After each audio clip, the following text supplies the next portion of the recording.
Hello, ladies and gentlemen, and welcome to the Say Report. I'm your host, Devin Decker, and joining me, my host companion, Sejohn Sarwick. Sejohn?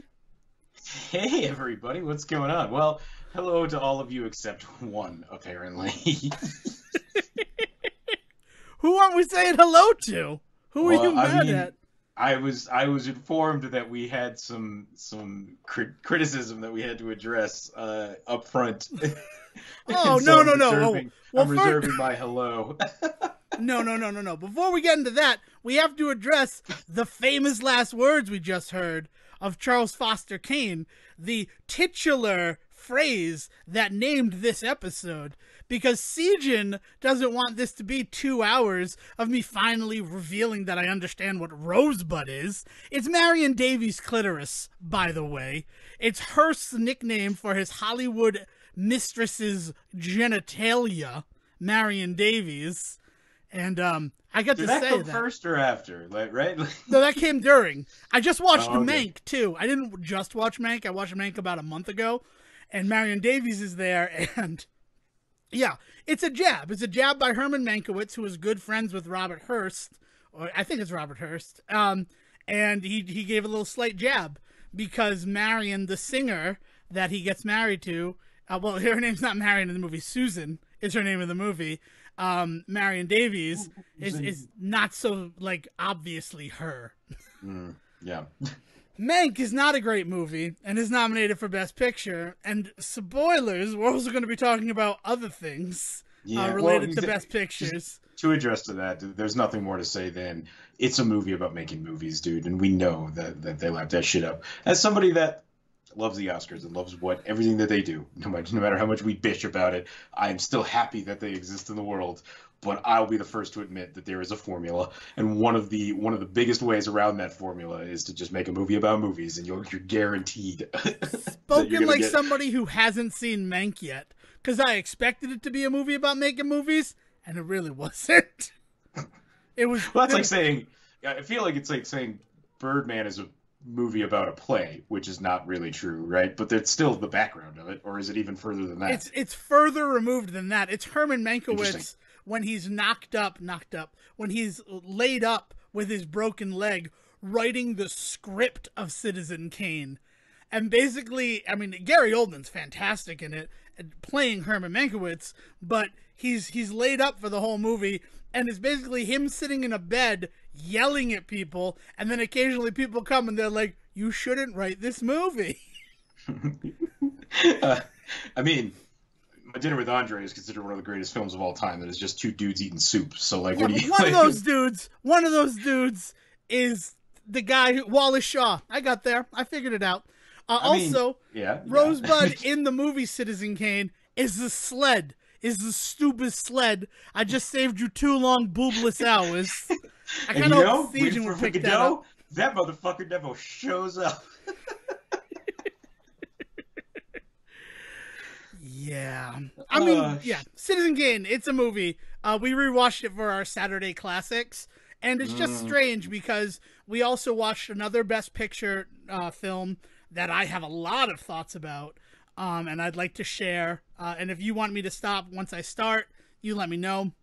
But I'm feeling kind of squicky about it, and then like my squicky-tude has been elevated by the fact that it's my mother and it's another female friend who have pointed out to me like that they agree with the way I'm feeling. So like that's good. It's not just me trying to be like hyper vigilant male trying to like defend myself or say that this movie is no good for women, because women have said the same thing. I know that that's whatever, like that, it doesn't prove it, but it made me feel less virtue signally, if that makes sense. I get it. I'm just waiting for you to reveal what this is. I'm trying to I'm like, what did I miss? Did fucking like Weinstein make a movie about himself while he was in the middle of his court case? Or Can you imagine? No, it's Promising Young Woman. The Carey Mulligan film. Oh, yeah. Okay. Here's what I know about Promising Young Woman. I am currently looking at Vulture for an article that I've just been kind of like reading on and off all day, and it is the banner across the top. That's what I know about that movie. I feel like I've seen it everywhere and have heard nothing about it, so I'm starting from zero with that film. All right, so I don't know if you want me to not share anything. If it's something that you, I don't know enough about it to care. Okay, well, congratulations. I have a weird connection to it because it was the last trailer that I saw before the whole lockdown and we can't go to movie theaters happened. Oh, okay. It weirdly played before all three films that we saw that last night out. So, just as a recap, that was Emma Period, a period piece based on Emma by Jane Austen. The Hunt. Titled Emma Period. Important that it is titled Emma Period. That period is super important. I love that they did that. The second one was The Hunt, the one which weirdly confirms QAnon beliefs, I guess, in a really like strange way. If I had to elevator pitch it. But I thought it was a liberal heaven. Yeah, no, you see, that's the issue. That's what QAnon would have you believe if QAnon were real. By this point, I think they've moved on to Aranon, but that's not a very funny joke. And yet I made it. And then the last one that it played before was Bloodshot, the Vin Diesel, like, comic book adaptation. Yeah, the one that he got super invested in and very proud of, and then it kind of disappeared. I do love the man, but man, he sure can't pick him. I mean, I feel like a part of that is the fact that it came out that last weekend that movie theaters were open. For sure, yeah. But I think that could be... I bet you could look at every single one of Vin Diesel's quote-unquote flops and point to something going on that probably led to it outside of his control. And I think that that's always the case. I mean, everything from something like studio interference on Riddick, or not Riddick, Pitch Chronicles Black. of Riddick.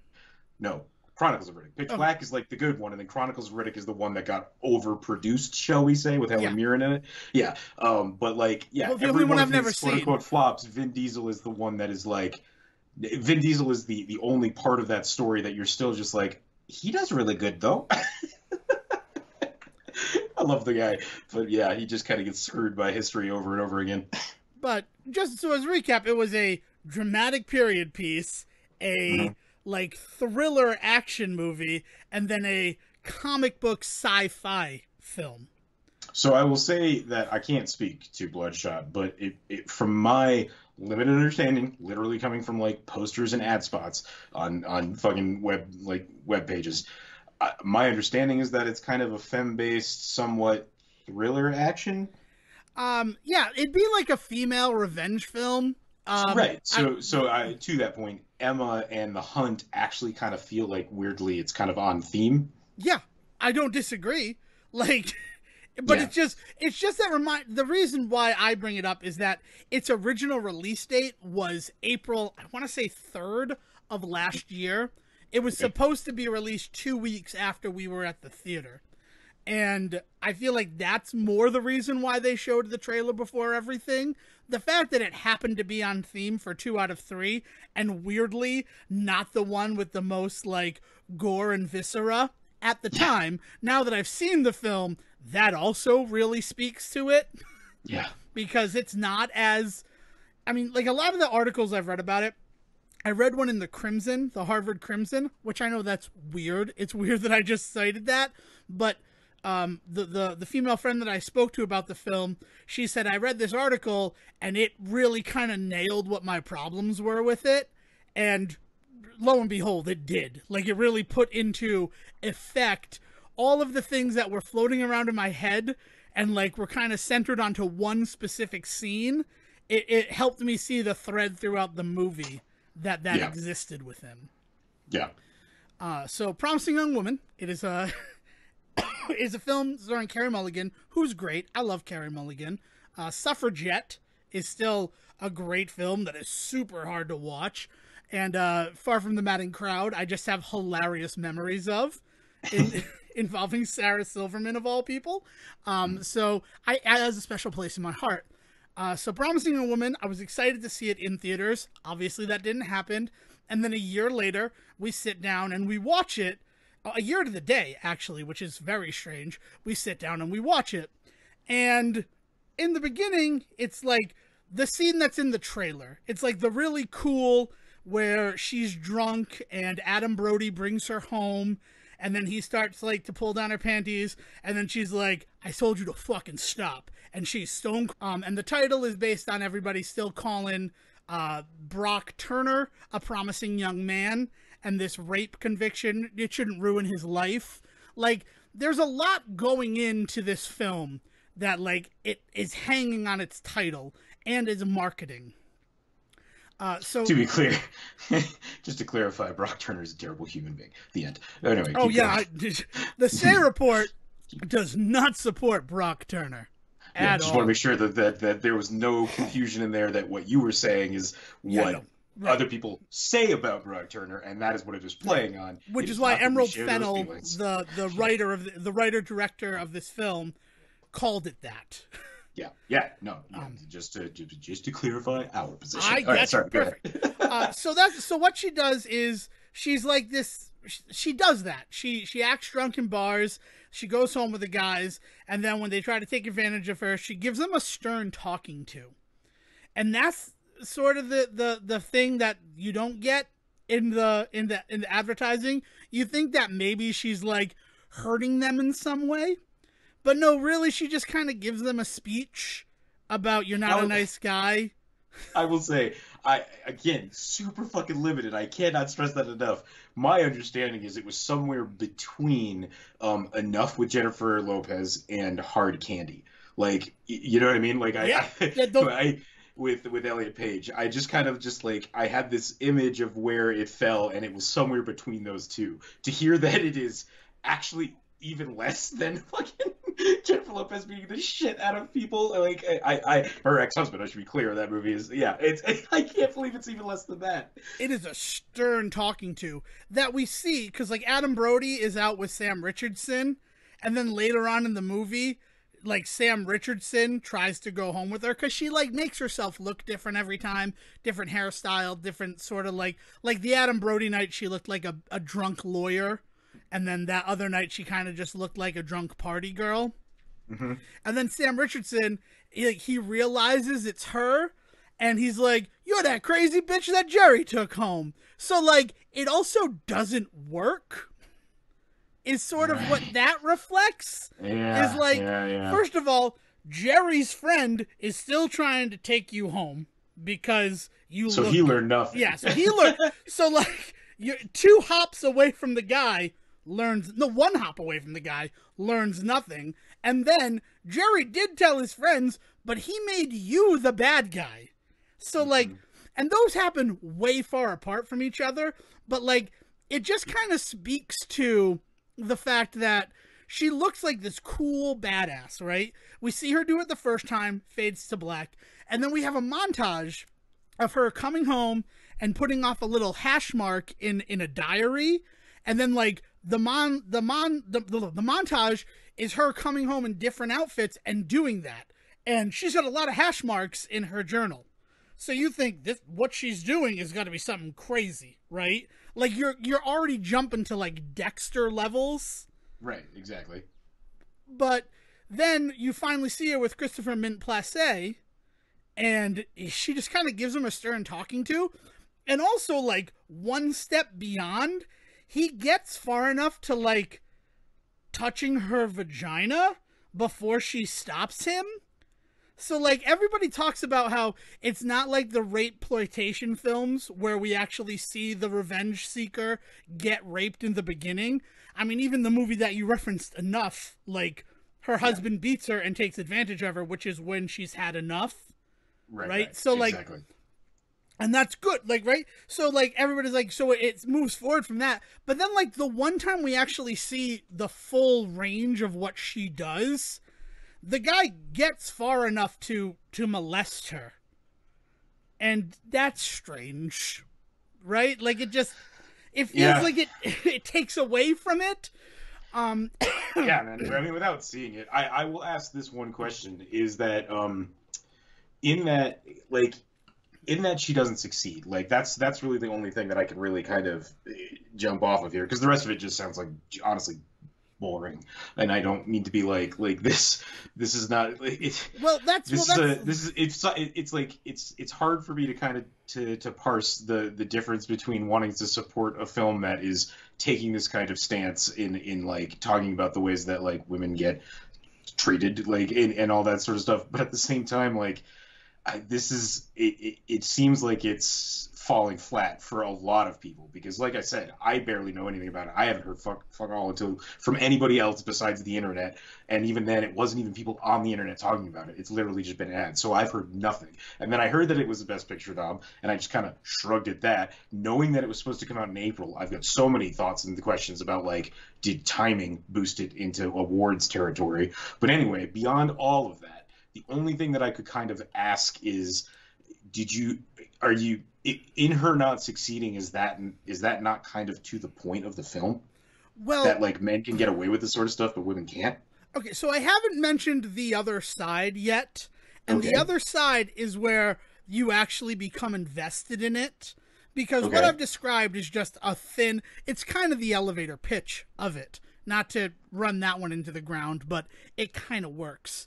Anna was gang raped by a bunch of males in the class, which we're led to believe, it is never confirmed, but we are led to believe that as a result of this, because she tried to seek retribution for this, Nina, and when she couldn't get it, she took her own life. The movie never confirms that she took her own life, which seems strange in a way, because like it seems like a mystery that like I'm not sure why you wouldn't confirm that, like, or did she succumb to? Because then later we hear a video was taken of the attack, and we hear it, and it sounds kind of brutal, and we hear about the bruises that was on her. So like she could have succumbed to the gang rape, but it's fucking weird. This is just so. This is so beyond like. It feels like it is trying so hard to tell this message that it's starting to backpedal and not work. I just like I think that again, this is just grasping at straws for me, but like the not showing it, it sounds like this movie is going out of its way to not do that thing, which is to victimize women in order to justify women being badass. And that is an ongoing problem that like all of these types of movies always seem to have, is that especially when there's people involved that maybe have not experienced this stuff, shall we say, that it really kind of, in order to be empathetic, they feel like they really need to like lean into some of the like the horrible background shit, right? And so to that, not ever answering what happened to her friend feels like that's just another like casualty of that. Like, yes, from a storytelling perspective, I would want to know what happened, but from like a feminist critique of the film, if we got more about that character and that character failed, I mean, basically it's going to be, as it is, she got fridged for the story, which sucks. Like that is like, that's crime 101 when doing like any type of feminist writing, to kill off a woman in order to give anybody justification to do a thing. You're already a step in the wrong direction, right? Exactly. I hadn't even considered that she was fridged, but yeah, that's pretty much what whether happens. You know she's dead or not. She is the motivation. And her assault is the motivation. Yeah. Yeah. So the problem is that the seeing each other, and that's when she finds out that the main guy who was like who like started the gang rape is about to get married. So now it's been 7 years, but she decides she's going to clean house. So that's when the movie takes the shift into her having a like Kill Bill style list of people to deal with. And then we get the chapters in each of those. And one of them is a girl who was complicit, who didn't like try to fight harder for it. One of them is the dean, who was also a female, and it's Connie Britton who's playing that role, who at the time was like, it's he said, she said, and we couldn't go off the words of that. And like that's a weird thing because she kind of abducts the dean's daughter and leads her to believe that her daughter's going to be put into a similar situation. Which yeah. Oh, and then to the first girl, the woman who was like non-complacent, she gets her drunk out at lunch and then pays a guy to take her up to a hotel room and like make it seem like he raped her. Like this sounds like a weird. You know what this sounds like to me? This is on the same level as that time that you described Serendipity to me, though. Like the Matthew McConaughey movie. Yes. So this is like the thing. And then she goes to the lawyer who got him off, and that's played by Alfred Molina, and he is so remorseful. He's like, I can't do it anymore. I can barely live with myself. All of these people. So she shows him mercy because he seems to have like want to make amends for what he did. And I mean, to be fair, up to that point, that seemed to be the MO. Like, she gave the dean the chance to say, you know that you acted wrong back then, right? And the dean didn't even remember the girl, like, at all. And then the other one, the same thing, where she's like, they were just boys being boys. So, like, this guy actually showing that, like, it haunts him at night, and her showing him forgiveness, it tracks, and I dug that. The Alfred Molina scene is a powerful scene, and it's one of the reasons is because it's Alfred Molina just doing what Alfred Molina does. Yeah. Doesn't hurt. But then, like, at the end of it, like, she had some bald thug-looking guy, like white dude, bald, in a leather jacket, and he's like, so do I go in and do it now? And she's like, nah, he's sorry, so we're not gonna do it. And he's like, I'm still gonna get paid. And it's like, what was that guy supposed to do to Alfred Molina? Like, where was your level of what you were going to do to this guy? Which brings us to the final guy. I can't think of his first name. I think it's John Murphy. Yeah, it's John and Joe. So John Murphy, the one who's getting married, and she, like, it feels like she's good. Like, she's gotten out of her system after the Alfred Molina thing. Like, I don't need this. I'm happy with Bo Burnham. Everything's going fine. And then that first woman, who she made think got raped, confronts her at her house, and she's like, no, it was nothing. I just paid a guy to bring you upstairs, and then he let you sleep it off, but then I wanted you to think that something had happened. And she's like, oh, okay. Well, here's a phone that I had before that has a video of the rape happening on it.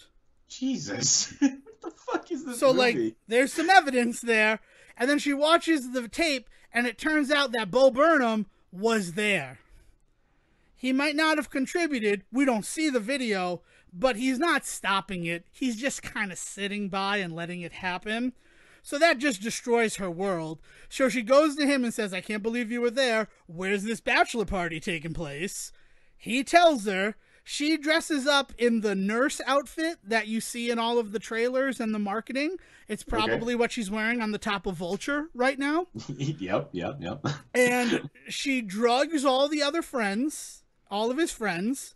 She drugs them so that they pass out. And then they go upstairs for a private dance.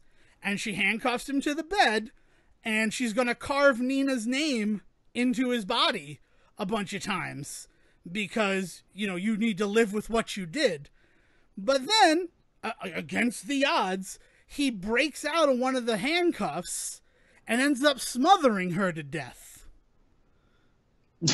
He grabs a pillow, puts it on her face, and then puts his knee on her face. And it's in real time. The writer, Emerald Fennell, she, like, asked her father, who's a cop, how long it would take to smother somebody. And he said 2.5 minutes. So it's 2.5 minutes of her, like, being smothered. And this guy just, like, kind of crying and freaking out because he thinks that, like, his comeuppance has finally come. And then she's dead. And you think that's going to be the end of the movie. And spoilers, in the script, that was the end of the movie. That was all that Emerald Fennell wrote. No shit. But she realized that there needed to be something more.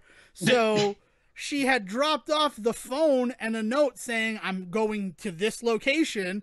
If I go missing, I've probably been killed or something has happened. File charges and give them this videotape.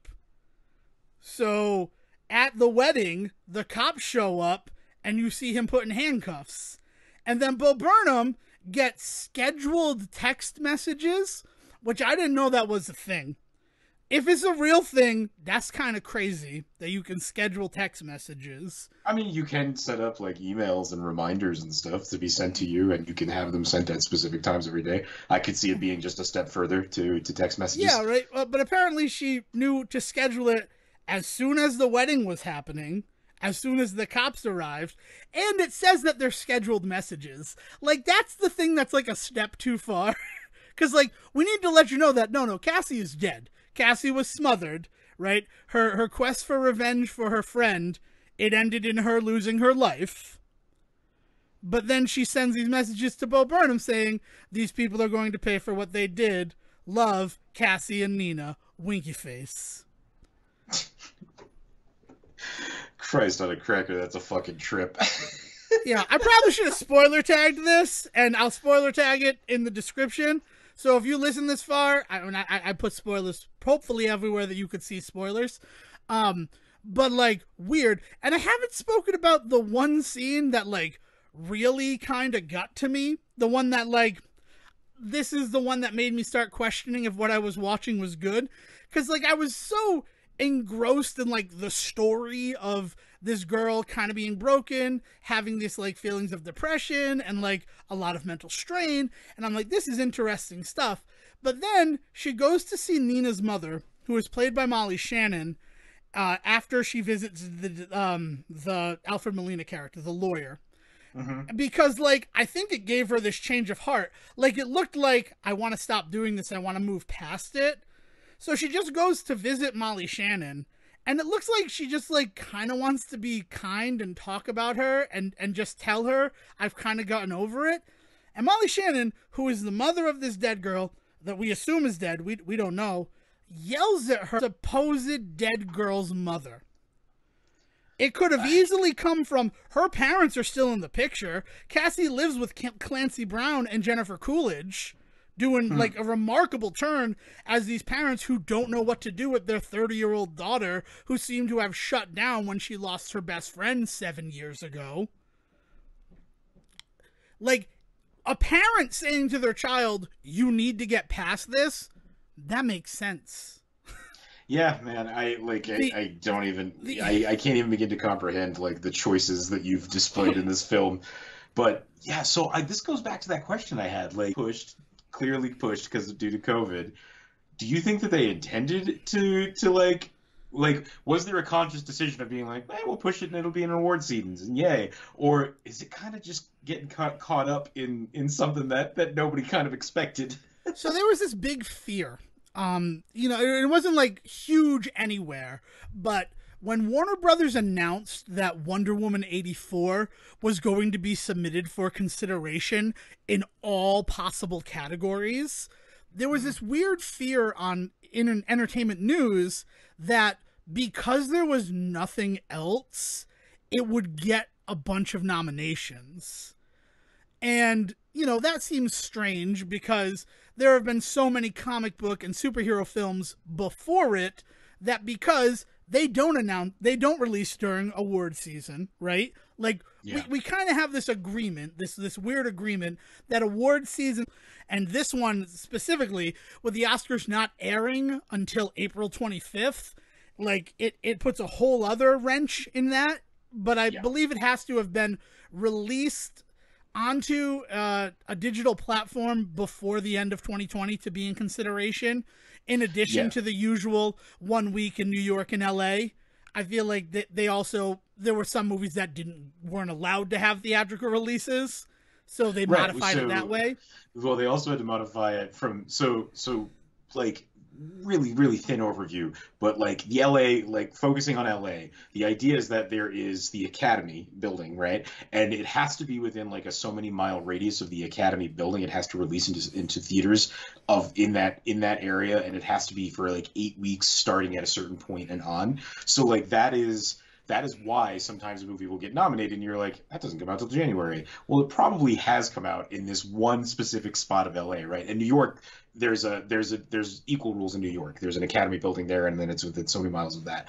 And so all of this arbitrary shit that kind of all is based off of the fact that they don't want to walk too far from home. But anyway, so this year was weird. They had to the rules that they had to implement. They couldn't do that because fucking New York was just closed. So like that just fucked any movie. And then LA had its own restrictions that were definitely getting in the way. So they could not do that. They just couldn't. Yeah. So this film, I 100% feel like the movie that actually fell into that Wonder Woman issue of it got nominated because 2020, COVID-19, is Promising Young Woman. And I also feel really bad saying that because, like, I mean, this is a message, like, it makes sense. This is one of those pertinent to what's going on in the world right now, in a way. Like, it's got a lot of commentary on Me Too and how, like, even though people are now being held responsible for it, not a lot is changing, right? Like, there have been, like, there's some really important stuff. I just wish that the film itself were made better. And then because the film itself does not feel like Best Picture caliber, it feels like maybe it only got the nomination for that same reason that the Oscars nominate a bunch of films. But like, there's something about the Oscars that it fits. It always is like a weird like double move for everybody. On the one hand, we all know the Oscars is bullshit. On the other hand, if the Oscars don't do a thing, we get super offended, right? And so like that is true. That dichotomy is true all over the fucking Oscars. So the big one for a movie like this is what's more important, the messaging or the movie.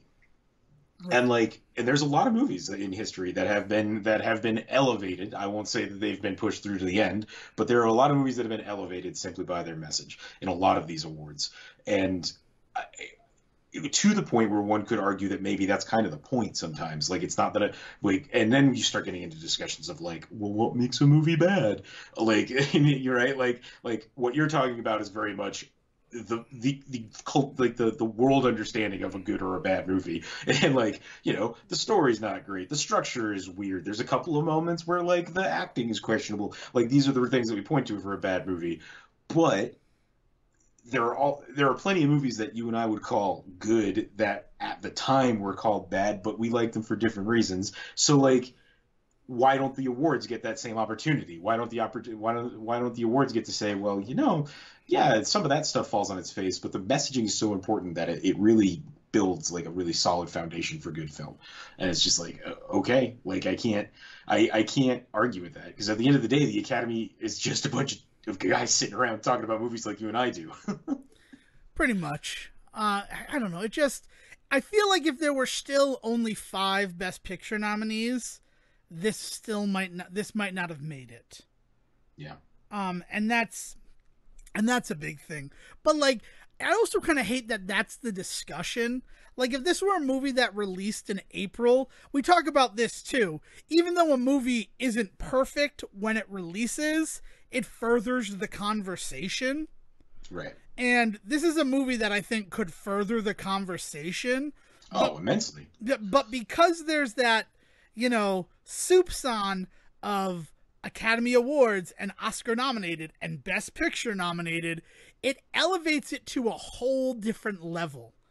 Like, yeah. I feel like I can't just have the discussion about this film without it meaning something more because of the prestige that it's garnered. Well, in award season, like it is the attitude of award season, and you're not wrong, man. I mean, like, in a very, very, very thin way, it really reminds me of the conversations I really had to have a lot of the times with people about Thor. Because when Thor first came out, it came out in November, and people were like, "Oh my God, it's a superhero movie during award season." It was really interesting to hear people talk about how, well, that's because Thor's the gentleman's superhero movie, like the classy super movie. So like they speak a Shakespearean language, and this is the gods that we're talking about, not just like silly men in suits, right? Like, and it became this. It elevated Thor to a point where I couldn't talk about the things that I liked or didn't like about Thor without having to also like have this conversation about whether or not it was a man's version of a comic book film. You know what I mean? Like, and so it's really detracted from my ability to ever have like a good conversation about that movie within like the MCU writ large, because it raised the standard so high in that just by its release date. And that's the same thing that feels like is happening here. Is it becomes really hard to talk about this movie in any way other than like the hoity-toity awards season nonsense version of it, because it got pushed to this like unfortunate time of the year for it. Yeah, I don't know. It's just disappointing. Because, like, I think I could have some fun discussion with this. But then, like, other people, they're like, I read an article and that's not something that I'm interested in. And I'm like, yeah, I get that. I totally get that. I understand feeling that way. it kind of stinks because I would have liked to hear your opinion on it, but it's tainted by Oscar. Yeah. So we expect too much this time of year, or we used to. Maybe this will be the year to teach us to think otherwise in the future. We'll see. I try not to. That's the thing. Like the Oscars, I haven't been as invested in the Oscars since that time where I decided to do a Link to the Past race instead of watch them. And I know that, like, I will be the first to admit that that is a thing that occurred, and it moved me into a weird space with what used to be one of my favorite nights. But like I wasn't expecting having the discussion. Like everything else that I've watched, I kind of get. Like Trial of Chicago 7, it's vaguely biographical. It's got the pedigree behind it of Aaron Sorkin. Makes sense. Judas and the Black Messiah, you have the white guilt angle, you have the vaguely biographic angle, and you have the pedigree behind it. Nomadland, it's like a weird mishmash of a documentary and a narrative film because the only person who's really acting is Frances McDormand. Everybody else are other people living that lifestyle. Like, I get it. Also, Frances McDormand, she's basically Oscar bait. So, like, and I feel like I may have watched one other one besides Promising Young Woman, but it's not jumping to mind right now. But, like, all the other ones, Mank, which is movies, it's Hollywood loves movies about movies. Even if it's just someone belligerently yelling. It's also Gary Oldman, right? Like, it's got enough particles in it to, like, fusion dance its way into a fight against Boo. I get it. To quote-unquote be the underdog, even though it's really not an underdog film. But yes, but that's the position that it currently holds, at least in the conversation as I understand it. Well, Mank is like the weird uncle that shows up and you're just like, all right, I guess he's here too. I mean, it makes sense when you consider that it's the Netflix entry this year. There's that whole thing of it. It's also black and white, which as much as they love movies about Hollywood and making and creating, like even The Artist, I'm surprised that film won when it was in black and white. Like that's no longer to me a definitive road to Best Picture. But Mank is the reason we watch Citizen Kane and the reason why this episode is called The Rosebud Report. So, you know, it all ties in nicely. And this is a beautiful moment to transition to what Sejohn want to talk about. Thank you for being patient, my friend. It's fine, man. Geez, there's a whole bunch of weird stuff that I've been kind of dealing with. Hey, imagine if just talking about everything going all digital, right?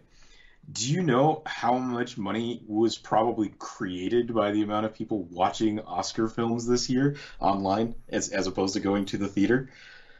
Like, I don't mean for Hollywood. I mean literal currency created in bits and binaries and then put out into the world for people to actually spend real world money on in some form or another and then buy into this shit. I have no idea. You've frightened me. I found myself kind of weirdly invested in, and I didn't mean that joke when I said it, and it's not a good one now, but in the world of NFTs this week. Oh, non-fungible tokens? Yeah, and how they're kind of everywhere already. I didn't really okay, so this whole thing started because there's been all of this weird shit going on online with GameStop and Reddit buying into that. That's been the kind of the background for a few weeks now, to the point where GameStop has announced some weird like changes that they're actually thinking about making, and apparently have already put up a couple of experimental stores. I forget what they're calling them. Where they're gonna start kind of pivoting towards things like PC gaming and selling things like monitors and towers. Supposedly, we'll see. GameStop was dead at the start of this year. I don't think it's anymore alive. I just think somebody put some new clothes on it. Like, I don't know, man. We'll see. I will say that I don't have any in front of me, which is actually surprising, but their pivot to being a collectibles store, that has really worked for them. I've ordered a bunch of collectibles from GameStop since that weird combination with and then devouring of ThinkGeek. Yes. So, like, yeah. I could see it if it's something that people would actually want, like monitors and PC devices working for them. Yeah, the problem with that sort of stuff is we see even like Microsoft not succeeding at that right now, right? They're shutting down Microsoft stores left and right.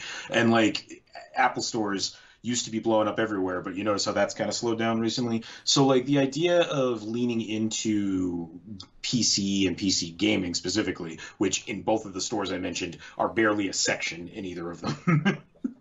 But the idea that like that to base it seems very GameStop to me to first of all come into PC gaming so late in the fucking game, and then on top of that to decide to truly invest in the boutique style of it, which we've seen doesn't even work for people with billions of dollars in their pocket. Never mind if you're GameStop and you're sitting there with like opening your wallet and flies come out like.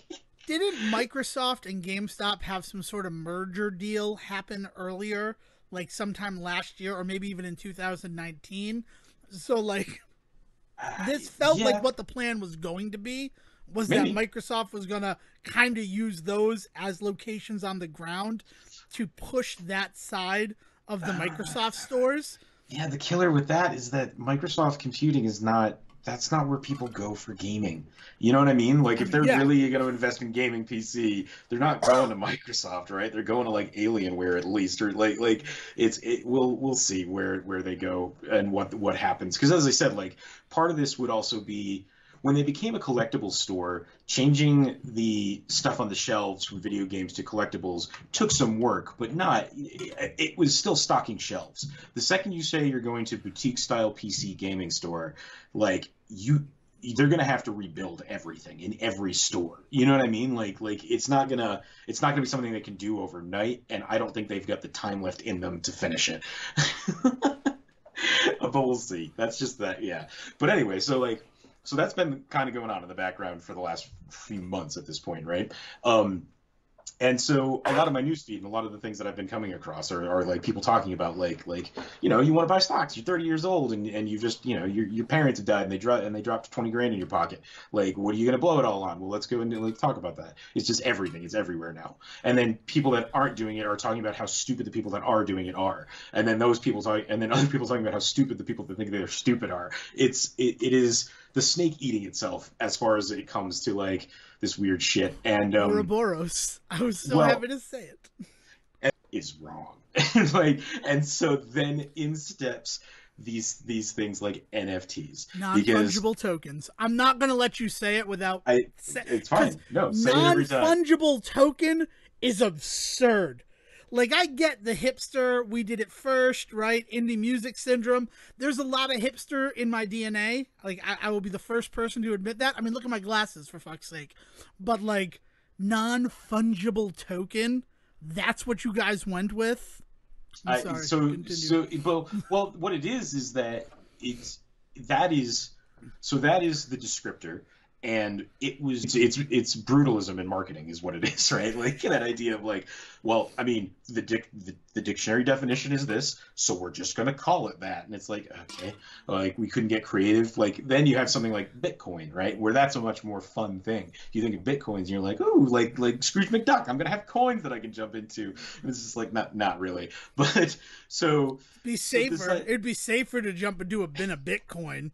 You wouldn't break your neck. I'm sorry. So the thing about NFTs versus stocks is they're the same thing. It's just one, you're investing in like a living, breathing business that's going to have its ups and downs. The other is you're investing in a piece of, I'm going to say art, but then that word is going to need to be unpacked in a second. But you're investing in a piece of art, which is a solid, stable thing that is just going to get more expensive with time as more people talk about it and want it. Now, some art does devalue at some point, but it's not going to anytime soon. Like, you know what I mean? Like what is happening right now with the NFT markets and the artists that they're getting involved in these things, things are not looking down at all for this. This is, if you've got $69 million to spend, now's the time to invest in a piece of NFT. So like for anybody that doesn't know, because I didn't, but non-fungible token means that it is, non-fungible means that it is unique. There is nothing else like it, and it is identifiable as like the original, right?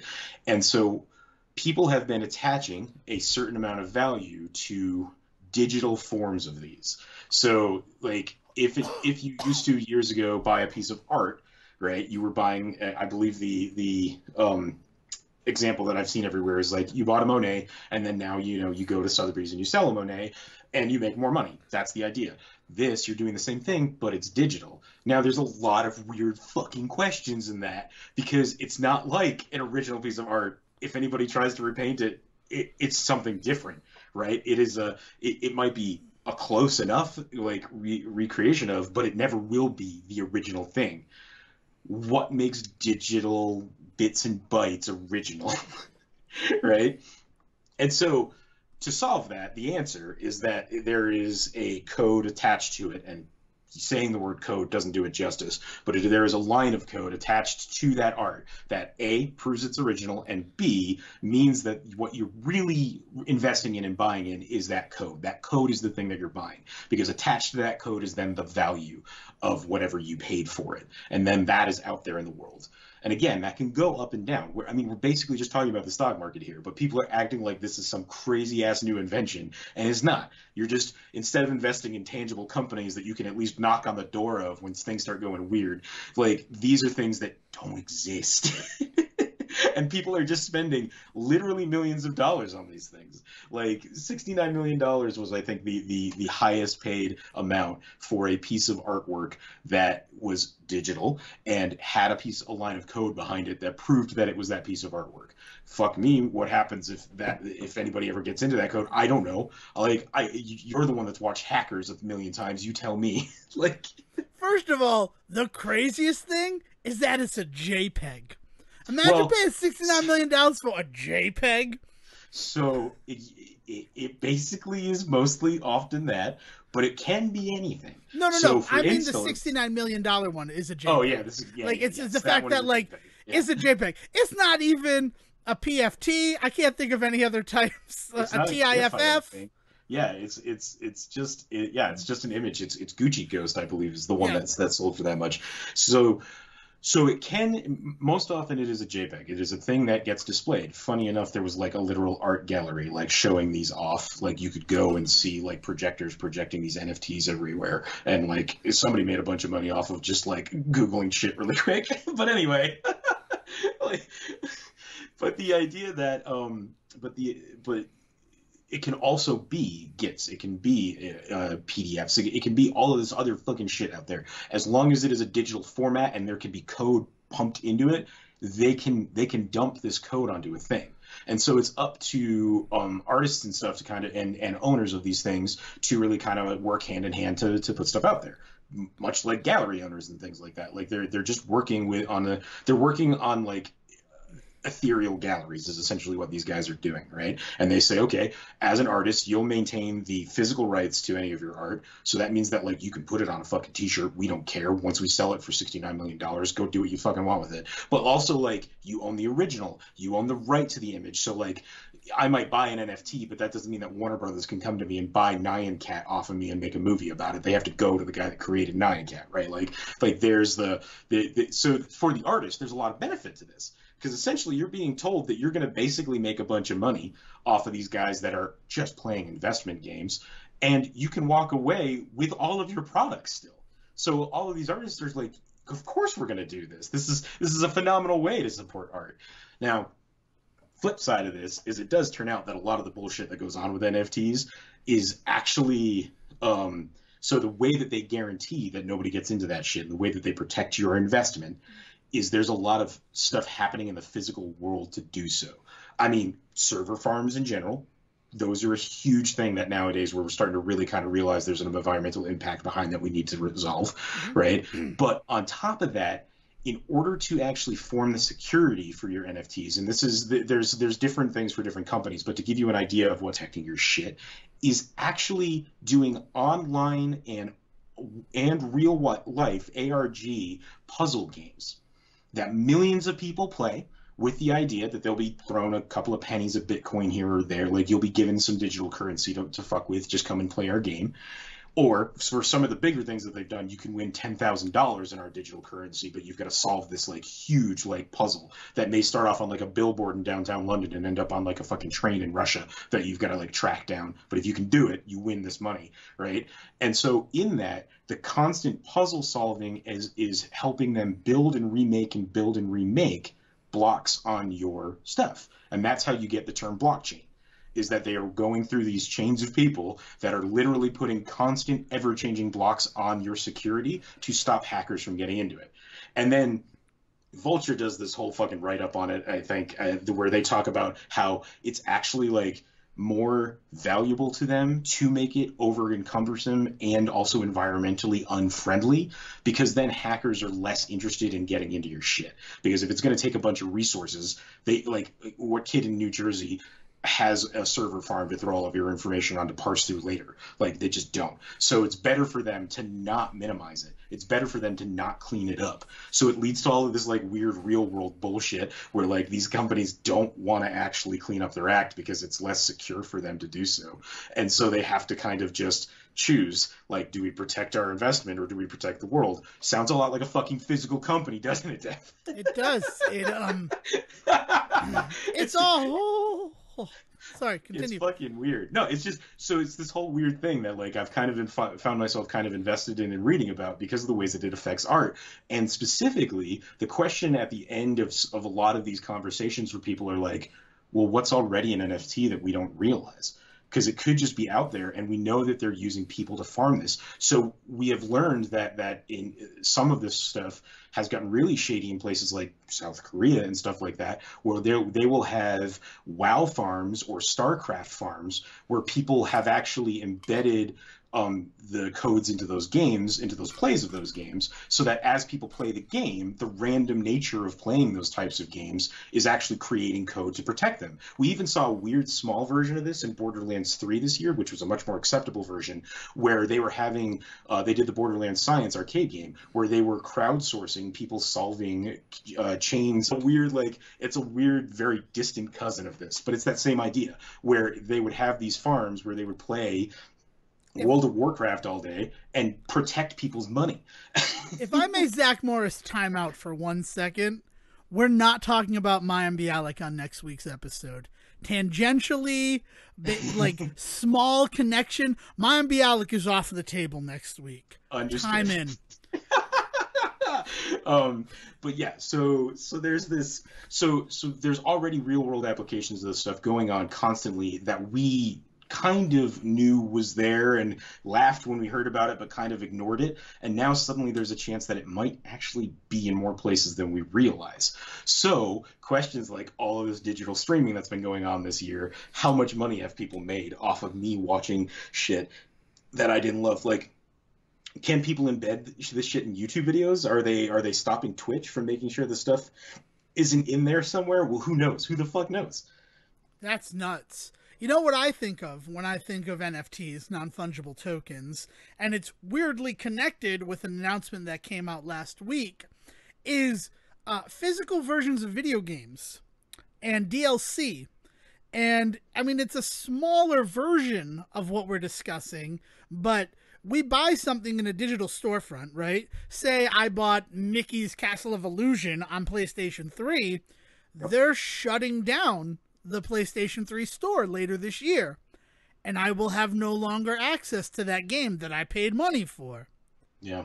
And that's another, like, it's certainly not new. What you're talking about, I mean, I changed the subject a little because I'm frightened to death of the number of things that we don't need to go down the doom hole, but yeah, like there's a lot to unpack there in like just things you're doing every day, like that you don't think could have huge ramifications. They might actually, because we found the chain that connects them to blockchaining, and that's scary. But in terms of like an NFT, something that you own but you don't really own, that's what I feel like DLC is. Like, and PS3 is that time where I was like really into DLC in my video games, and I spent a lot of money buying Rock Band songs and just downloading DLC for games that I didn't even really care about. I went to 7-Elevens to get a Kratos costume that did nothing to the game. It just made him blue. Yeah. But like, I don't own blue Kratos. When I no longer have a PS3, it goes away ethereally. Yeah. So like, it's been weirdly on my mind, and it's also weirdly on my mind when I consider things such as Super Mario 35 went away last week. And now I didn't pay any money for Super Mario 35, but Nintendo, who would be the ones who have the NFT for Super Mario 35, have decided we're no longer going to make that available for you to play. Imagine if you were literally farming coins. I'm sorry, I had to like point that out. But anyway, go ahead. Yeah, like maybe that's why. Maybe that's why they only wanted to have it up for 6 months. They didn't want to get caught. Like, it's just one of those things where, like, there's so much going on. And I'm actually a little mad at the Super Mario 35 going away. First of all, it's left a huge Super Mario 35 size hole in my heart. Second of all, they said it was going away on March 31st. And I stayed up until 5 in the morning playing it, thinking that the servers would get shut down and I might be there for it. But then, no, they did that on April 2nd. They gave us a whole other day. And I didn't know. I could have had one more day. I could have had one more day with Aunt May, Sejohn. One more day. One more day. So yeah, it's freaky the way that it's happening. I love the analogy to the stock market, because you're not really owning anything. And then to finally answer your question about hackers, art is counterfeited all the time. There will eventually be a way to counterfeit this stuff. Yeah. Like, and enough so that it passes whatever check has to happen. Because as ridiculous as the security on these non-fungible tokens must be, considering everything that we're seeing about them, there has to be a way to check it. And that way to check it, if I'm an art dealer, right, I'm not doing a million fucking steps. I want to have a quick way to check that this is the real deal before I put it up. And at that point, right, the human element is still a fucking problem. The human element, at the end of the day, and now I sound like Hal 9000, and that's not my point. But the reason that we determine that a piece of art is real or counterfeit is an appraiser, right? Yeah. And that role will continue to exist going forward into digital NFT artwork, right? There's going to be one person who looks at it and appraises it. And if this line of code is supposed to be the end-all, be-all, this is real or not real, then all they have to do is confirm it. And it's with that one person who has to confirm it. So it doesn't become breaking the whole fucking blockchain to try to figure it out. It becomes, I have to get it past this one person. Yeah, you're going to have to do like nuclear launch code style verification for these things. Like two men that have never met before each have a key. They come into the room and turn it to the left. Like yes, they both agree that this is real. Okay. Like, okay. But there's still, but like, that's, now I'm telling you how I would steal it, right? If Decker's 14 ever got greenlit, we'd be stealing every movie since Ocean's 11 is. Every movie since Ocean's 11 is, well, we just need to do it in the real world, right? Everybody thinks that their security is so super powerful, but like, there's still the human element. If we trick Al Pacino and make him think that an earthquake's happening, then we can steal all the money we want from his casino that almost killed Ruben. All we have to do is trick Al Pacino. Al Pacino is the mark. All we have to do is trick E. Sotheby's. E. Sotheby's is the best I'm going to get off the cuff like this. All I have to do is convince whoever is appraising the art that it's the real deal. And also, how many times does it get by the appraiser, the sales happens, and then that person shit out of luck who spent $69 million on something that turns out to be counterfeit? It's insured and they get their money back that way. But like, Yeah, but no, you're not wrong. But there's also then which one's the real deal. And like I feel like Douglas Adams saw this like 30 years ago when he wrote that one episode of Doctor Who where what's his name keeps going back in time.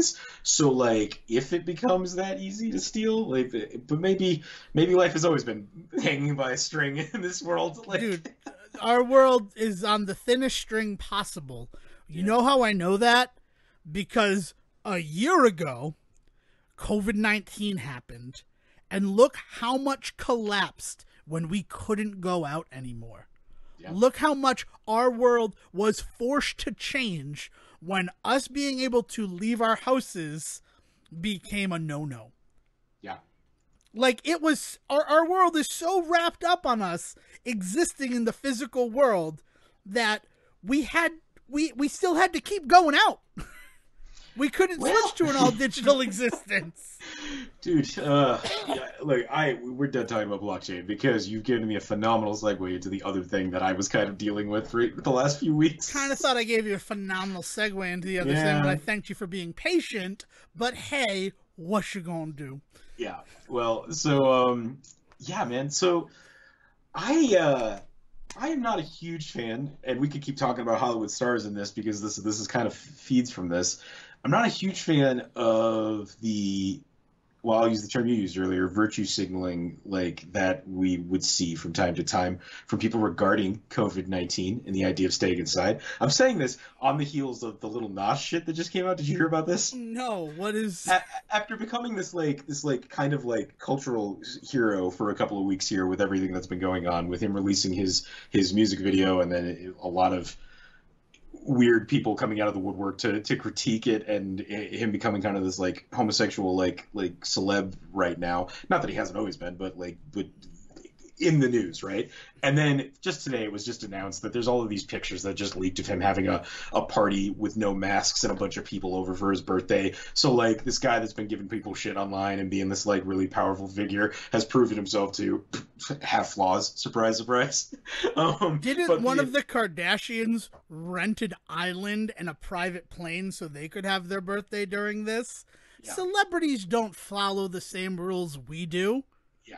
But anyway, so that kind of attitude, right? Being out in public and saying one thing and then going back and doing another. I think of also a few weeks ago there was the weird Rebel Wilson stuff where she apparently has been saying some things online about wear a mask, don't be stupid, social distance, and then she got caught at a party talking to a person 2 feet away with no mask, mask hanging off her face. Clearly she took her mask off to talk to the person. It was just oh, come on, what are you doing? I wish she didn't get caught in an Applebee's. That's my one thought, is any story would be worse if they were caught at an Applebee's. Yeah. Doing this. So, I'm sorry. I know that's off topic, But COVID-19 has kind of brought this weird thing out with celebrities, first of all, being stuck home because we all were, but also not being able to work in a certain capacity and things like that. And trying to make sense of all of this and trying to figure out how to stay relevant, but also do something. We saw a lot this summer of people saying these kinds of things and then doing another and all that, right? So it has been a bit of a surprise to me how much I have kind of been into the Michael Bublé, Barenaked Ladies, Jack Johnson. Is that the other person that's on it? I've listened to it so much. Sofia Reyes, yes. But the COVID bop, Be Patient. And it's something that I've listened to kind of in secret. I was ashamed that I was listening to it. And it wasn't until, and here I sit fully vaccinated and ready to finally talk about it. I was yeah, okay. I can tell people now, I kind of like this one. I don't, here's the thing. I get there is a huge move right now to kind of point fingers at some of the celebrity nonsense that has happened in all of this. Remember early on when they did You Are My Sunshine or some nonsense on TikTok, all those people did, and everybody was Imagine? Imagine, that's what it was. I couldn't even remember. Gal Gadot with Imagine? It wasn't just Gal Gadot. No, but Gal Gadot was the person who was the force behind it. Oh, really? Yeah, yes. It shows how much I actually paid attention to it because it rubbed me the wrong way, too. This idea of, look, I'm dealing with some shit right now, and normally I would smile and nod at this kind of thing, but I don't have the patience. Hey, look at that. But something about, I don't know, maybe it being 6 months later, so, 7 months later when I first kind of heard this song, it kind of hits. And I think also part of it is that I'm an idiot and didn't quite figure out, like, I didn't get what it was about at first when I first heard it. It kind of just popped up on Spotify. It's not like I listen to the radio anymore, so I had no clue what it was. It was just this cool Michael Bublé song. And hey, look, the Barenaked Ladies are there too. Like it was so I was just kind of into it, and then realized it was a COVID song, and then kind of couldn't stop listening to it. I'm happy for you. I'm happy. I did not have that luxury. Yeah. The luxury of the blind. The luxury of not knowing what I know. That song, while a certified jam, just yeah, like, I'm like, into this. I mean, if you're hooked, right, and you don't know it, like if it takes you that time, I get it. I mean, that's what music is supposed to do. I think of other things it. So my whole life, I grew up thinking the lyric there was, spread your legs to find, you think you've changed your mind. You better change it back or we will both be sorry. The actual lyrics are, it's much too late to find, you think you've changed your mind. You better change it back or we will both be sorry. Either lyric, that's a pretty rapey song. Fuck me. But it doesn't change the fact that until I knew that. that it was a pretty rapey song, I'm still a big fan of the Human League, and that song, kind of a legitimate jam. So not knowing that Be Patient was about COVID and being patient, I get why you fell in love with it. The fact that it came to you via Spotify, I imagine on like a Discover Weekly or just Barenaked Ladies and Sofia Reyes, had it been released in March of 2021, where, like, I know people are getting vaccinated, but these people, the Barenaked Ladies, Michael Bublé, and Sofia Reyes, who I don't really know much about Sofia Reyes, but she's to the coolest of Snoopy's personas. But he kind of come in, chill and shit, and was like, I got this, guys. And he's still saying calm down, but he's at least also moving shit along, right? Like, but we'll save that for another time, I suppose. But there's the idea that, like, even then we were just like, everybody just needs to calm the fuck down. So I do feel like they're the right artists at the right point, the right time to giving the right message.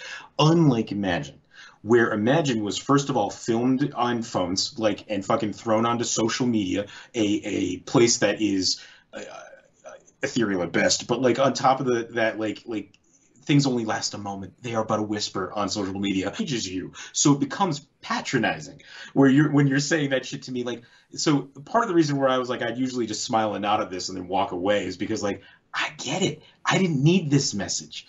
So there's that element where, like, what that did, right? So in more ways, I compare it to John Lennon singing Imagine. We don't want to continue down this path is more than valid for all art.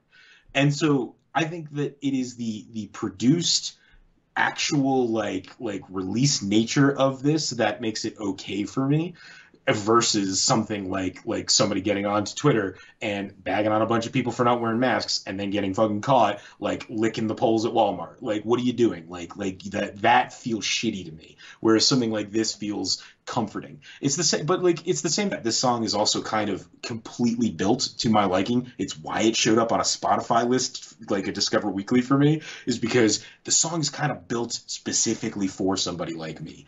And like, but at the same time is going to be caught by a bunch of people that are not quite like me because they don't quite get the fucking message. Like, there's a lot of things around it that just work. I get that. I can concede what you're saying. It just, maybe if I had more time to deal with it, I'd be in a similar boat to you. It's going to be a weird thing to hear at a bar in like 6 years. That'll be the time to really kind of think about your feelings on it. Practicing COVID protocol while never acknowledging COVID in a very interesting way. The judges on the judges table have been stretched out. They don't have contestants come forward to the judges anymore to present things. Instead, like, it's always they're always left at their station or as much as possible. There's a whole bunch of things that are going on that are very clearly like COVID like led to this, but at the same time not acknowledging it. And it was cool to see. It was weird for it to be like this silly thing on Netflix that, like, I only know a percentage of people watch, but yeah, it just, I thought specifically of the shit that you and I have been talking about, of all of these shows that so heavily address it, and what the hell that's going to be like watching in a decade. Yeah, I mean, the weird thing is that, like, game shows and reality television, things that are not meant to be, keeps the spread out contestant pedestals. Because Yeah. it looks cleaner to me. It looks so much nicer to me. And not clean as like, oh, they have space between each other. It is just more visually appealing than to think these people are on top of each other trying to answer trivia. Yeah.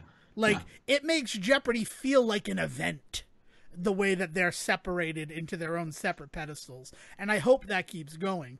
But it's these sitcoms, shows that more than likely will go into syndication and be reviewed later on down the line, that were like, let's put some weird time bombs in there for when people watch this and think, oh yeah, Barney and Robin got divorced after a whole season based on their wedding, and a whole show kind of based on their courtship. Weird. Fuck. Weird. But yeah, and that's it. I think, yeah, if I had some more time with it, I think the thing is that, like, I was listening to it and just tried to treat it like background music that first time, but it was like that light bulb moment of like, this is about COVID. And then Yeah. I tried to watch it again today, and I did. I viewed through it the whole way, and that's when I noticed the publication date, and I'm like, I almost could have forgiven this if we were telling people to be patient, because I know we can see the finish line, but we need to make sure that we still realize we're running the race. Like, last April is real early to be telling people to be patient, in my opinion, and that's in my opinion. And the last thing, the very last thing about it is, I will concede that the Barenaked Ladies, with what their YouTube releasing is, they do a lot of like bathroom of this. Because of you sending me this, I was made aware that they're having a live stream concert later this month. Woohoo! I'm not paying $15 to watch a concert at my house. I can't justify that, but I thought you might like to know. Yeah, support the arts, man. Throw $15 at it and then just don't watch it. But yeah, no, it was just a weird thing that as I texted you about it, I was like, I'm ready to speak about this. I'm ready to have this discussion. Oh man, yeah. But the only other big thing that's been going on for me this week is I invested in the little indie roguelike Undermine. Do you know anything about it? Nope. It's $20 up on PlayStation. Okay. It's super fun. I think what's really cool about it is what's really fun for me about it is the dark, like the really dark silliness that's going on in it. So the overarching concept is that there is a wizard who lives over a mine, and he is sending villagers down into it to try and get deeper and deeper to figure out what's causing earthquakes and to get materials and all this stuff. Basically just running errands for this dude into the mine, and he knows full well that he's sending you in to die. And so he's just like, and so when I say villagers, I mean villager after villager after villager, and that's the conceit, is your character comes to be, has nothing, jumps into the mine, builds up power-ups and what's referred to as like curses and blessings. You find better and better gold and potions to use and things like this, and you get deep enough, and then eventually you die, and then it restarts with a whole new person is dropped into the mine. And it is this idea that there's just this constant stream of people that he's just sending to their deaths in, and it's commented on throughout, and there's all sorts of great little like silly side characters and stuff, so there's a lot of really fun character work in it. It reads a lot like Necromancer in the fact that it's 8-bit. Although I think this technically would qualify as 16-bit, but it's this. There's a lot of really. It knows it's a video game and is not afraid to be video gamey in a lot of places and things like that. You know, they sell them to it, right? You don't know what weapons you're going to have and things like that.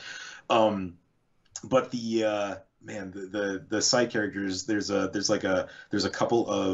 knight and a squire that are guarding a larger dungeon that you can eventually get into, and they have some fun interactions in like the background for certain moments. The wizard not giving a shit about you every time you show up. He's like, which one are you again? Oh right, yes, off to your death, like go. Like that kind of attitude is really funny. But there's also so much fucking content. It's one of those games that had a really long life on PC before it got ported to Switch and PS4 and stuff. And so because of that, it just has had all of these great little tiny add-ons to it that have built up over time to be a fuck ton of content for $20. Like I have to say, I was kind of thinking about waiting till it went on sale. I've been seeing a bunch of YouTubers streaming it and things like that. And then I saw that it was $20, and the more and more I've been watching people play and not seeing the same thing twice, I was like, fuck me, like I'm just gonna drop $20 on this game. This is rad. And sure enough, I got my hands on it, and I haven't stopped playing it all weekend. Like it's been a blast. You can go through a run in just like 2 or 3 minutes, so it's really easy to fit in. Or like if you need to go, just kill yourself. That's the point of the game anyway. Like who cares? Like just die, take your shit upstairs, and go to bring your gold back. That's the other thing is like you level up, right? Like as you're going, and all of your villagers level up. So like when you first get into the dungeon, every time you die, you lose half your gold. Well, you can slowly level that up so that your dungeon friends actually bring back more of your money. So like you can eventually get up to like I think 85% of your gold you keep when you die. I have to imagine that with the add-on content that I will eventually get to, game at some point you're supposed to be OP. I'm just excited to keep diving into it. But that was the other big thing I've been doing is in between my YouTubes watching is just getting in a couple of rounds of Undermine. I gotta tell you, roguelike games, like that type of game, I always think maybe I'll try it, but after our discussion about NFTs, that seems like the easiest way that they're secretly making us blockchain. You're not wrong. You're not fucking wrong. I will say this, man. It surprises me how hard it is for me to get you into one of these types of games, considering how much you love the Soul series. And like, it really is that idea of like, push yourself, and see how creative and intelligent you can be. But eventually, we're gonna get you. And like, that is the whole attitude of the Soul series. So knowing your love for that kind of game, and for those games in particular, I mean, to get you to play one of these. It's always weird to me how much I have to pull your teeth. Where the issue lies with me, I'll say it, is those are designed like they're built worlds. And the thing that makes me feel OP in a video game is not what I can do in the game, but it's me feeling like I've become a resident of that world. Yeah. So the ever-changing nature of these style of games really does not sit well with me, because like as much as Dark Souls or Demon Souls or Bloodborne eventually kicks my teeth in, I know exactly where I have to go to get back to that. Yeah, RNG. There's a lot less RNG. There's still some in like what you get out of things and stuff like that, but it's not nearly as a part of the game as it is with some of these other ones that I love so much. So yeah, it's the complete opposite for me, man. Like the randomness is really the fun for me. Right. And I mean, like, that's why Link to the Past Randomizer works for me, because there's so much that they change, but at the end of the day, it's still basically Coventry, Rhode Island that I'm running around. I mean, granted, it's 1991 Hyrule, but yeah. But you're a man who loves a good map. I can totally respect that. And yet I never use the map.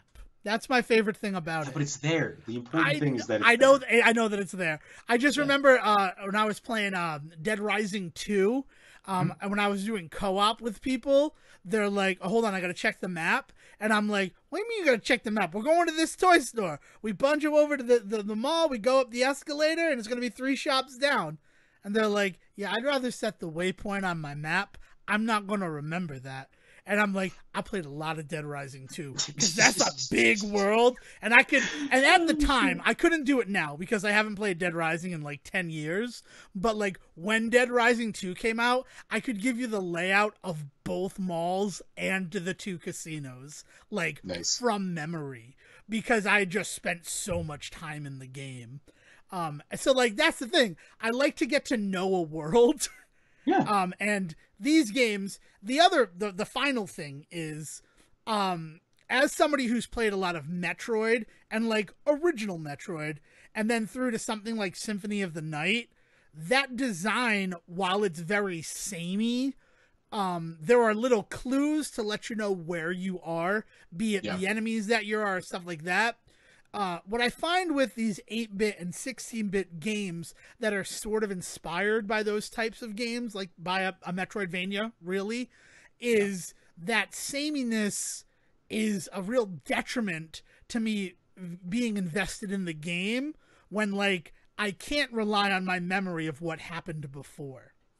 And what would do a lot for me, and this is true, I feel like if every Rogue game that came out had a first playthrough where it would be the same that first playthrough every time, and the randomizing of the game was unlocked once you beat the game, I think that it would do a lot for me to get invested in that style of game.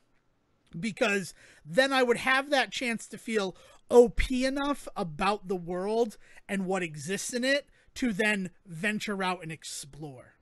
Yeah, we see a very, very simplified version of that. Funny enough, because I've been playing it with the family in Link's Awakening. In that, like, you have your world dungeons, and all of those dungeons are set, and they will always be what they are. But then you have Tempe there. Is that his name? Tempe? Tempe? Yeah. Where like you can go in and do just that. I mean, you can build dungeons for each other. You can do randomized stuff. Eventually, it's wild. Yeah. So like it's interesting that you say that, because as you were talking about it, I was just like, oh yeah, it's not nearly built out enough for me to call it, like, to make it worth it to go out just for that. But I will point out that is something that we have actually seen recently. Yeah, and that's I guess that's just it. Like, I know that some games have like a daily seed, or there are like speed runs that say play this seed.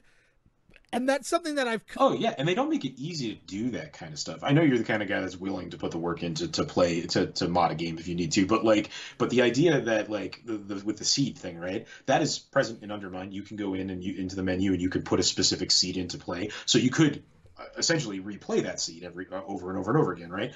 But the idea that I would have to go in and type in that seed, which is a huge fucking code in a cumbersome menu, every time I wanted to play it, and if I wanted to get good, it would have to be over and over and over and over again. Like, I no thanks. Clearly that was not. Clearly, this was thought to be allowed but not intended. Right. And a lot of the times you see that as a concession for them wanting to be involved in the speedrun community. Mm-hmm. Because the problem with roguelike, where like we're an indie game and that's huge free advertising for us, but our game, because of its ever-changing nature, is never going to be featured there. Right.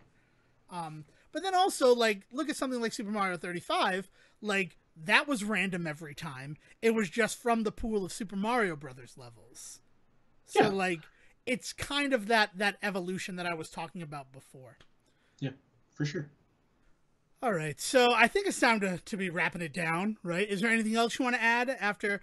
I will say this, Undermine, you have me intrigued. Yeah. But, like, I'm still trying to play through Final Fantasy II one more time, because I want to try a randomizer. Horizon Zero Dawn is something that I want to beat before the second one comes out. Yeah. So I need to start that. I should probably be starting that instead of playing so much Avengers. But... I actually tried Avengers, like, to fill the daily grind hole in my heart from SM35, and it's not as hard as I thought to level up the challenge cards. I'm surprised. As long as you're doing your dailies and things like that? Yeah, like, Black Widow, I was at, like, level 6, and I did all her dailies, and I filled up to, like, 15 doing that for one day. But the big one is I finally gained enough in-game real-world currency to buy the challenge cards for Kate Bishop's adventures. Okay. And I leveled up her whole first page in 2 days of doing my daily tasks. It's pretty good. So, like, if that is what we traded off with the whole level up system, I'm okay with it. But I've been given that, like, some real time. It's still wicked samey. I just kind of hang out in the harm room in order to do it, but I mean, it's a beat 'em up. It's an arcade style beat 'em up, and the fact that they tried to sell it as anything else is weird. I'm not gonna lie. Yeah, if they had said it's like Marvel Ultimate Alliance, like I think I would have been much more into what we got. Telling me it was going to be Destiny-like was not fair to it. Yeah. Can I tell you? It's very Borderlands-like. I've done a couple of missions, and there's a cargo cryo or cargo exo. I don't know what it's cargo something, right? Mm-hmm. I don't know what the name of the robots are in it, but it's cargo that. Oh, cargo symbioid. Thank you. I don't know why that suddenly jumped to my head. And if you beat that up, it explodes just like the loot guys in Borderlands. Nice. Like, fantastic. with the fireworks and everything. Nice. And I'm like, okay, but then the loot I get is not very good. And I recently hit a wall where your power level is too low to do this mission. And, like, my power level is 50. And I'm not finding anything to help me elevate that power level any. Oof. Yeah, like, you're not dropping the gear I need in order to go up that number. Yeah. Yeah. Fuck. Like, yeah. I'm the Hulk, and that's as a character I'm not really playing as the Hulk. I wanted to do his last iconic mission, and I'm like, you're not giving me anything to make the Hulk as strong as you want the Hulk to be. Yeah. What am I supposed to do, Dad? 2020, the year of games that will someday be good. Maybe. I don't know. Looking at you, fucking Cyberpunk. But anyway. Ugh, I don't know. I honestly, with this time in Avengers, I feel like it's probably going to peter out. As much as I want the Black Panther stuff to happen and be awesome in July, I don't know if it's going to happen. Oof. Yeah, that's going to be a rough thing if it... Yeah, well, we'll talk about it then. We'll talk about it then, yes. And the last thing, we said that we were going to hit some criticism that we got. Not even criticism, it's just a comment on the show. And that comment was that we have a really good flow. It could maybe use some editing, but who's got time for that shit? Agreed, right? The reason we made this show about everything is that we have to give you everything. And we don't want to edit out anything. Yeah. We show ourselves warts and all. So we hope you're enjoying it. And if you are, please get in touch. Friday, is it our sister show? Is it our pet project? How would you define the Adam Sandler Cinematic Universe? Our classy older sibling. Our classy older sibling podcast, the Adam Sandler Cinematic Universe, will be releasing our 5th episode. This time focusing on Little Nicky. The penultimate of the original discussion, right? The building of the universe. I mean, kind of. And then there's 2 other movies, but... Oh, I thought there was one more. I thought it was 6. Oh, because I thought if we're releasing the 5th episode. Yeah, but we did a mission statement episode. Oh, you're including the mission statement. I mean, it's an episode. It's an episode title. It's the 4th in our initial probing of the Adam Sandler Cinematic Universe. Yeah. One more for that, folks. Yeah. So you don't have to listen to this one. Wait till next time. No, listen to Little Nicky. I'm excited to talk about Little Nicky. Yeah, actually, Little Nicky's going to be a kind of important one for a lot of reasons on that show. So let's do it. Let's do it. But until then, if you would like to recommend to Sejohn some more roguelike games, maybe finally convince him to buy Loop Hero, you can find him on Twitter at Siege vs. the World. And if anyone out there is interested in investing in a little bit of some Say Report NFT going on, you can reach out to Sejohn at Siege. You can hit Devin at Devin T. Decker. Thank you. I would have been very proud of you if you just shouted out yourself again. I would have rolled with it. Sejohn, you're the type of person who said we're doing a 4-hour podcast, and I'm like, yeah, challenge accepted. Which is another reminder that our 4-hour Zack Snyder's Justice League podcast, it's just out there to listen to. And if you're going on a long road trip, out there to watch. I don't know if I can watch the Justice's Gray version. You know what? Will, why don't you weigh in on that? Thank you for listening to the Say Report with your host Devin Decker and Sejohn Serwick. Please follow the guys on Twitter and Facebook by searching for The Say Report, and you can always subscribe on your podcast channel so this is delivered straight to you and you can enjoy it every week. With apologies to your mother, we'll see you next time.